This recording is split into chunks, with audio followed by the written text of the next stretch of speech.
Did you know that over 90% of Libya is desert, or that its oil reserves are the largest in Africa? This North African nation bordering the Mediterranean Sea has a story that's as vast and complex as its landscape, and at the heart of that story for over 4 decades was one man, Muammar Gaddafi. Gaddafi ruled Libya from 1969 until his death in 2011. To many in the West, he was a dictator, a sponsor of terrorism, and a violator of human rights. But for many Libyans and others across Africa, the story is far more nuanced. They remember a leader who transformed one of the world's poorest nations into Africa's wealthiest.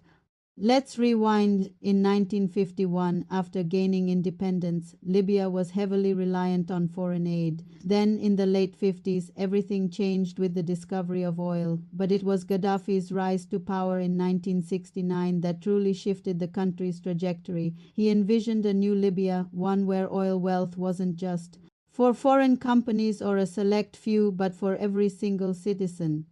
Under his rule, Libya, which once had no foreign reserves, amassed over $150 billion. The Libyan dinar became one of the strongest currencies not just in Africa but in the world. Gaddafi even dreamed bigger, proposing a gold-backed Pan-African currency to unite the continent's economy. But his ambitions weren't just financial. He believed in social transformation.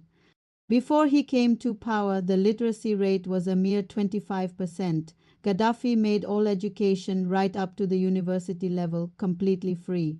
If a course wasn't available in Libya, the government would fund students to study abroad. The result: the literacy rate skyrocketed to nearly 90%. Then there was the issue of water. In a country that's mostly desert, water is life. Gaddafi initiated one of the most ambitious engineering projects in history, the Great Man-Made River. This colossal network of pipes pumps fresh water from aquifers deep in the southern desert, carrying it over 1,600 kilometers to coastal cities like Tripoli and Benghazi. Nicknamed the eighth wonder of the world, this project, funded by Gaddafi's government, provides 70% of all fresh water used in Libya today. Gaddafi's vision for his people extended to the most basic human needs. He famously declared that shelter was a natural human right.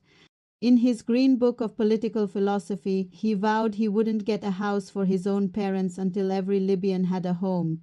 Owning a home became the norm and renting was discouraged. He also made electricity free for everyone. For those wanting to start a farm, the government provided land, seeds, and even livestock, all at no cost.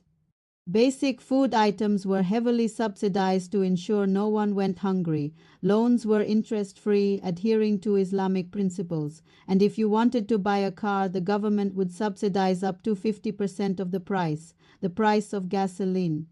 Just 14 cents a liter, one of the lowest in the world. His government created a robust social safety net. Of course, Gaddafi's rule was not without its deep-seated problems. He ruled with an iron fist, crushing dissent and maintaining a careful, often brutal balance of power among Libya's 140 tribes. His international policies often put him at odds with the West, leading to sanctions and isolation. He nationalized Western oil companies and built alliances with countries like Venezuela and Cuba, creating a sphere of influence that made Europe and the US deeply uncomfortable. But to paint Libya under Gaddafi as simply a hellish dictatorship is to ignore the massive improvements in the daily lives of ordinary Libyans.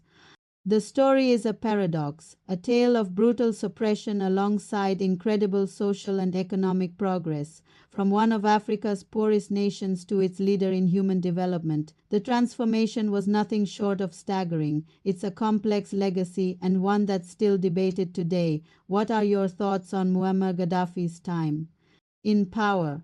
How do you think it compares to the Libya of today?